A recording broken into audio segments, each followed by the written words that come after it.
lately, for my current documentary, I've been doing a lot of shooting outdoors.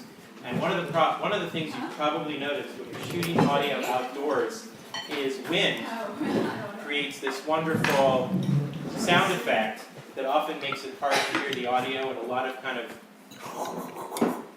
of sounds. Is this the beginning of the... It already started. I know. And so, Oh boy. so one of the things, for example, if you're using a shotgun microphone, Rode makes something they call the dead cat, and Remote Audio makes one of these too. Several companies make them. Rycote makes something called the Softy Windjammer. And this little fuzzy thing, the Rode Dead Cat is only about $40. The Rycote, since it comes from Europe, costs a lot more. But some kind of wind protection is really important on a windy day. Now the problem I have is that if I put this on my camera like this, if I shoot wide, this becomes part of the picture. But there's a wonderful little extra accessory called the Rycote multi-mount, mini-mount, multi-mount, I think it's the multi-mount, which basically allows me to raise the camera. Most cameras have a cold shoe, and this allows me to put the microphone raised above the camera, and lo and behold, this is now out of the picture. If this doesn't raise it off your camera enough, you can actually get cold shoe extenders. So the point is to try to get the microphone off as much as possible. What's also handy about this little critter is that you can remove the cold shoe adapter, and this thing will screw onto a standard boom pole. Or, I don't own a boom pole, but what I often will do with this adapter, I can actually screw this onto any standard tripod mount. And now, if I need to have a makeshift boom pole, I use my monopod as a makeshift boom pole. Because when it's windy and it's outdoors, you want to try to get that microphone as close to the speaker as possible. And so clearly, a nice lightweight carbon fiber boom pole would be nice to have. But I try to travel very minimal, so I kind of make my monopod double as a boom pole. Now you're saying, but wait, I use a wireless microphone.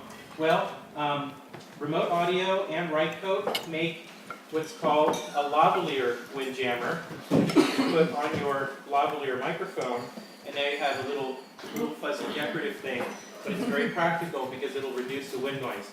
Now here's a very important usage tip. If you're going to use a fuzzy lavalier windjammer, you need to use it with the foam windscreen or the built-in windscreen that came with your microphone, because for this to work effectively, there needs to be airspace between the artificial fur, no animals were killed to make this, the artificial fur and the lavalier microphone. You can't just put it over the bare lavalier mic. It has to go over the foam windscreen or the accessory windscreen that came with your lavalier. And then this makes for a really nice thing, because you'll hear the audio much clearer without any wind noise. Another tip, if you're thinking of buying a wireless mic system, these Sennheiser Evolution G2s are very popular among documentary filmmakers, but you might want to wait, because late July, early August, supposedly Sennheiser is starting to ship the new third generation Evolution wireless, the Evolution G3, which has an improvement over the old